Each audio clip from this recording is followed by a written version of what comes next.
Oh, it's on. It's been a while since I've done this. Okay, let's see.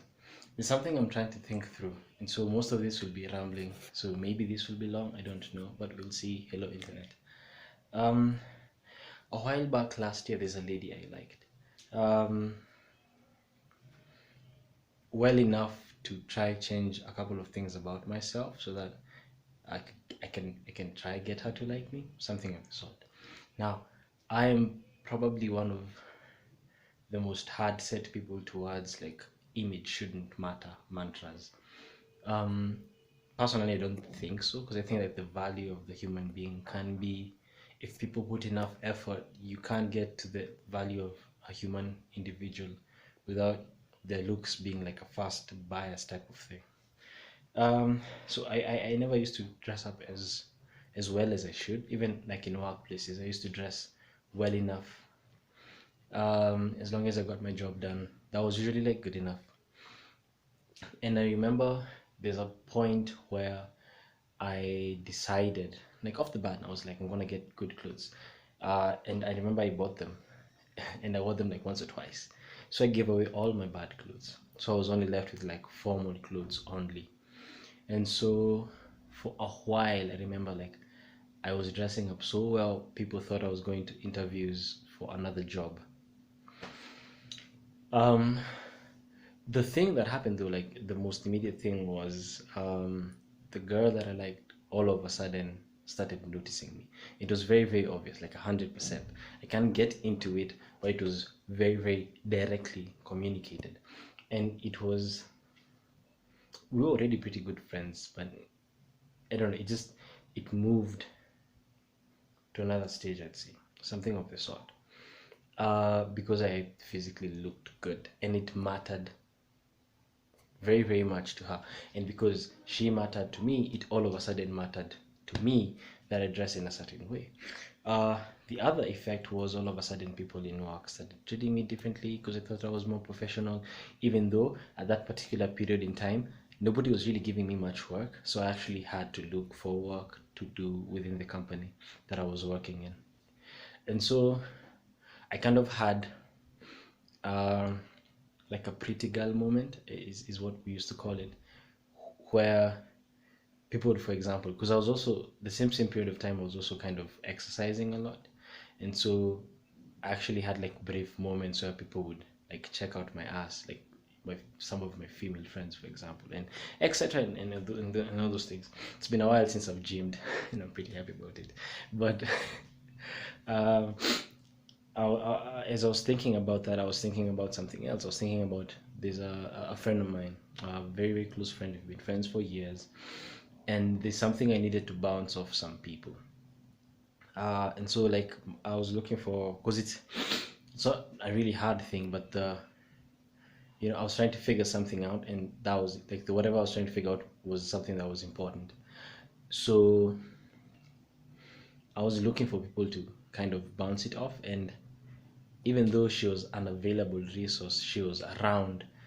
I quickly realized that I had never, for a very, very long time, thought of her as a resource to ask those questions because I mean, most of the first years we used to talk, we never used to talk for too long. We used to talk for like very, very short snippets of time. And so those very short snippets of time were in outings, places where we all dressed up to be there.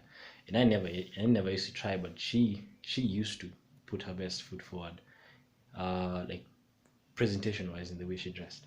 And so like it took me a while to notice that I actually have never given you the chance, you know, to play around with like difficult ideas and da da da da, because you've always kind of been pretty, right? And we've always had like these delightful little conversations, but that's what they were, little conversations to pass the time. Conversations about the weather, about other people, about like broad opinions. But anytime I'd need something solid, I'd move to somebody else. And I'd even never really given her the chance to do that. The same way with her, there's another lady who like we met the very, very first days dealing with difficult topics. She was an avid reader. I Well, she still is. I was. And the very, very first interactions we had were very, well, complex, pretty much. Like, we really used to talk for hours about like the smallest little things. And so I felt she was very beautiful. We dated for a while.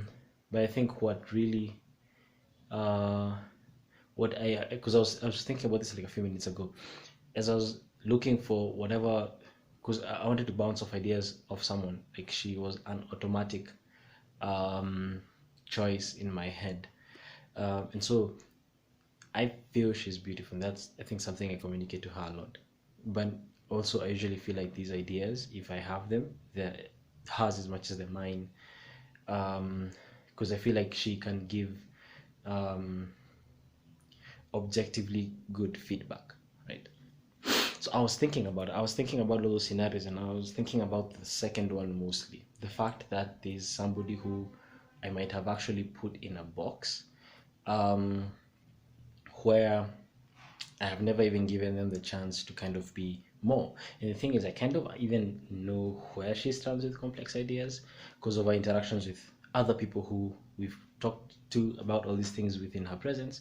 She isn't really a fan. She really likes talking to people about people things. She likes socializing, not arguing. Um, but still, like, with a few discussions, because we've had now like a couple, like, we talked a lot the last few months, and so like I've bounced off complicated ideas of her. She has her own ideas, and I think if she's not pushed towards an argument, she likes exploring the area, and she actually has a lot to say about these areas. But I was thinking about that fact, the fact that it's like I've met someone, and even if they have the capability, some factor of her had prevented me this entire time from engaging in that capability. Um, there's another lady I was talking to also, a lady who I used to date, and I've had this from like 2 or 3 women who kept insisting. So I think the second lady I dated and the one who I talked about recently, who are like, yo, you're actually not the type of person I would date physically, and that's important. And they were like, you're like off the bat, like you just kind of not be counted, right? And I mean, I feel like with both of them, for the periods that we've been together, we've had like a pretty healthy, well, mostly healthy type of relationship. To the very least, we could depend on each other, which I feel matters, which I feel is like the core, should be like at the core of a relationship, ideally. If the relationship is skewed, then you kind of have a relationship that I usually like identifying the skew immediately it happens. But with both of them, because we used to talk about it, and we are like, then okay, fine, then why'd you date me for like this many months? And they'd be like, they don't really know. But whatever connection we'd have would already be established, and so like we just kind of go on, right? So that's another thing. It's like judgment was made very, very prior, and like a little bit of effort. My arms are much bonier than I thought. I don't think. Let me see. Yeah, yeah, yeah. But I'm a thin guy. Anyways, why? I need to exercise again. Anyways, so like I was thinking of that scenario also, because the very first time I thought about that, I was like, yo, what the hell is wrong with me? Like, does beauty really affect me to that point where, like everything else is overridden? And then I had like that example, which was nearly similar. So their version of beauty, and I think I liked it for them. And this is something I've seen with women. They're very, very precise about what they want. Like if they want height and you're short, you're starting off at a disadvantage, whether you like it or not. I mean, men usually know what they want, but they're less picky. So in most cases, if you're mommy, if there's bias already created, you don't have as much bias as a woman who's decided what they want. And so I was thinking about all these ideas because they all seemed to be uh, a value created of things that a person can't change, but most importantly, a value created of the very first encounter of you meeting, based off things you might have worn and you hadn't even planned to see people, etc. Like clothes, for example, like the first time I see you, I'm dressed well or not dressed well. And so in your head, for example, you're like, your friend is funny, but he's not a sexual option or something. Or he's not an option for a romantic relationship or something of the sort. And so I was thinking about all this in the context of beauty. Because beauty has value, right? But then in all these instances, it was the direct barrier to seeing even more value on the object that possesses the beauty. So with women, it's pretty direct.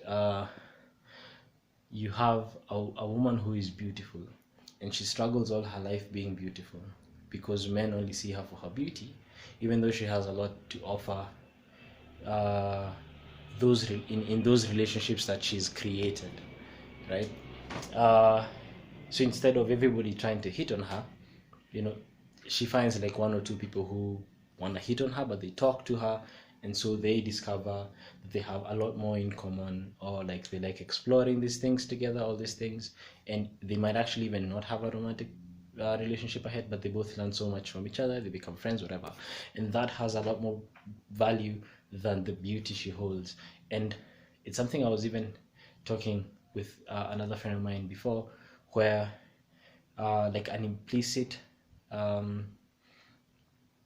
an implicit value that men should have is strength, and an implicit value that women should ideally have is beauty, and that's been ingrained in our culture from the get-go.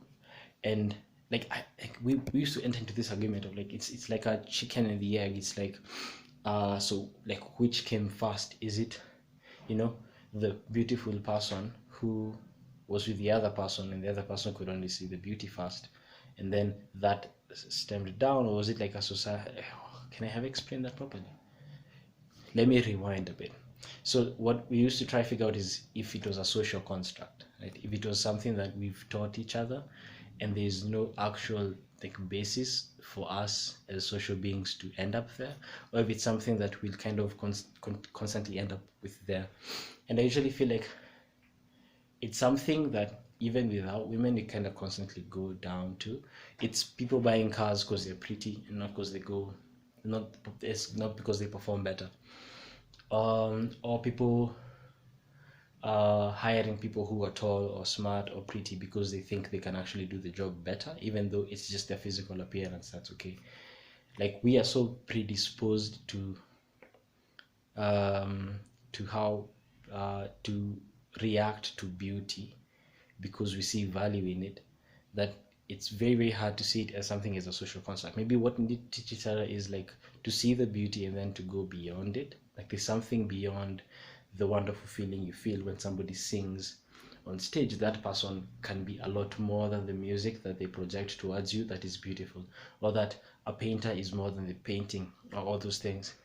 But then the idea here is just that beauty in itself has that much inherent value, right? The way it affects us is so powerful. But then it's like a barrier that forbids us from having like from allowing us to have an honest to God beautiful interaction with the thing that has beauty beyond the beauty, you know? And so in most cases, if you actually go beyond the beauty, you're within a very constrained setting of repetition that allows that to happen. Or both of you are already pretty close together. Well, pretty much the first scenario, I'd say, and all like you're very very deliberate about overcoming that barrier.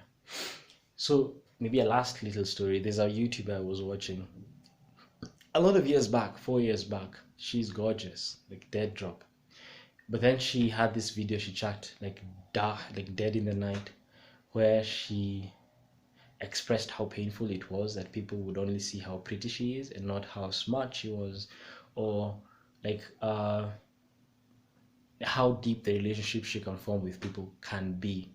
And she was really angry, and I remember she said something around, you know, she feels the word pretty is shallow, it has no value, for example. And I don't know, um I couldn't agree with her, to be honest. and it's because, okay, she's a person on the screen, right? My interactions with her have only been me watching her ramble, which have actually kind of helped because it was a blog type situation, and so there was a lot of things you could pick up. It's like you watch somebody for very long, and so you're not very close to them, but you kind of know them, in quotes, right? And so what kind of felt wrong was her throwing away something that has value, because everybody who has come across the thing of value has used it to take away something that she had wanted, which was genuine connections with people, like men or women, to the point where she thought that her being pretty wasn't good enough, and she moved way past that phase, because before then she used to present herself the way I used to present myself, as I am, and then everybody has to take it or leave it. And now she invests in her beauty constantly. She constantly talks about how beautiful she is and how it's something that she likes, etc., etc. And so, like, last point, um her situation is kind of a familiar one for people who are beautiful. It's something I've also noticed with a friend of mine who's a guy. It's happened with two of my friends who've gotten hit on so much that they've left the place where most of these people are hitting on them. One of my friends was in a church, so he got hit on so hard in that church, he moved from that church for like a year, so everything can kind of settle down. He lost his number, so he doesn't get found, and he just disappeared off the face of the earth. He came back like a year later, when most of these people had kind of settled in with other people or something of the sort. So it's not like a problem that's really specific to women. It'll just happen to more women than men, I feel. But at the end of the day, looking at the beauty that they hold as a crux, because they want something more. As a person who, I'd say I'm not like the most beautiful person in the world, so I don't have what they have, but it seems like a throwaway. I think these are some of the things where you need to be outside the situation to be able to look into the situation and then like make I don't want to say like an educated guess, but an objective guess outside emotion or whatever. Because at the end of the day, if you are beautiful, then the beauty that you have has value, right? I mean, the the fact that we can look at something and perceive a lot of its features put together as something that is wonderful without it doing anything or existing to do anything is a gift that we have as people, right? To like it's our ability to be transcendent, to be more than what we need, or like what we directly encounter or whatever, because even like move forward to pursue these things sometimes define our entire lives, for example. And so even if the beauty is a human person, or the human figure, for example, I don't think it's something that is worth nothing, and I don't think it's something that is worth less compared to the maybe like understanding people and etc etc. What I do think it is as much as the beauty kind of hits us hard, like as much as it affects us like directly, we need to be able to look like far beyond that. So this is you looking at a woman, and because this is not me necessarily, but a lot of people, like you look at a woman. So some men actually like immediately like the intention is date or something. So some men intention is sex, and the thing is like whatever hits you first, right? We like it's the idea is to move beyond that and to have a need to explore beyond that. I feel these days like a lot of people do that already, so this entire video maybe is pointless. Who knows? But I think this goes beyond that also. It's the people who perform for us, singers or whatever. It's people who paint for us, people who YouTube for us. So that, and I feel like this is why it matters. The problem with beauty is that it gives, like the way it's valued is that there's an assumption of purity or innocence or something of the sort. It's very hard to explain, but there's the assumption that the item of beauty can do no wrong. And that's why I usually feel like the moment somebody takes up like a mantle, so the moment you are a singer or a musician, or if you're somebody who's like really, really beautiful, um, when you act differently from the assumptions people make, then you get certain abuses, like how uh like a girl will make like a mistake or something, and it might not even be sexual, and she might be called slut like in the comments or something of the sort. Or you have a musician who, when he was 17, he robbed, he like stole like a sweet from a supermarket or whatever, and people are like, no way, that's not possible, cancel him, all those things.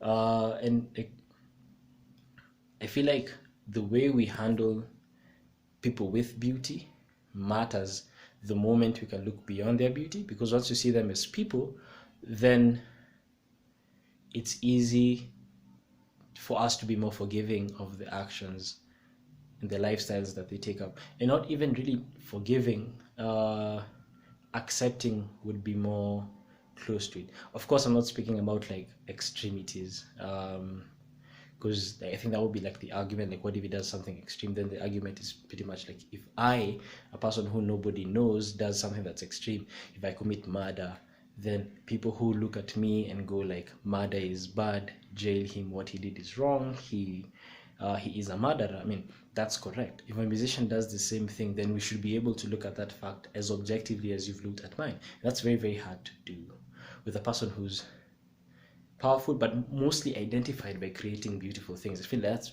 like the biggest difference. I feel like, for example, like with politicians, they don't go through the same thing.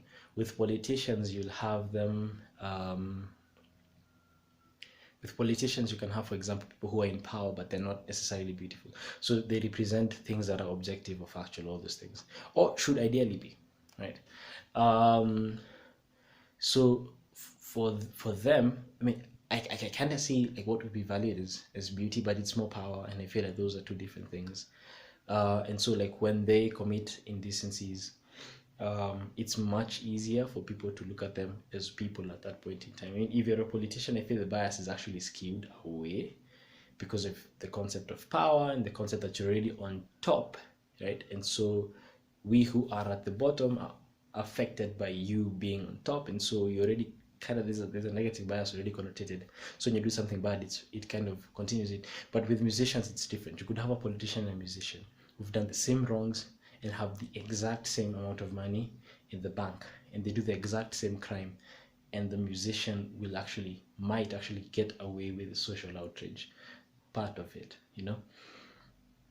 So I feel like understanding that people can be and can make beautiful things, and that beautiful things can have an identity away from the person or the person's lifestyles, the person's beliefs, and all those things. I mean, it really makes us accepting of whatever, you know, whatever lifestyles they choose that differ from the norm. Because a lot of us, by the way, the normal people, we have lifestyles that differ from whatever we feel is the norm in our lives, you know. An atheist to a Christian is different. An atheist who's just like a normal guy, who cares? An atheist who stands before 20,000 people to sing, a lot of people care. And like, it's understandable why, right? But it's crucial that these people are not only seen as speakerheads, because I feel like that's usually the problem. Because they are speakerheads, but if they're only seen as like broadcast items, like they're asked to just broadcast to people, and it's like the mantle doesn't have its own existence, that's where you have a dissonance between what an artist wants to be and what an artist has become. And that's what I feel like complicates their lives, and also complicates ours the more we discover who the person is and why, etc. So I mean, that's, I don't know, like I said, I was rambling because I was trying to understand something. I was trying to understand the thing about the second story that I told, why I would not want to bounce off something to someone just because of an assumption I made like 7 years ago. It's been a while. But I feel I'm okay. I feel I'm topped out. Um, I'll watch this like afterwards to make sense of it, but otherwise, I think a nigga is Gucci.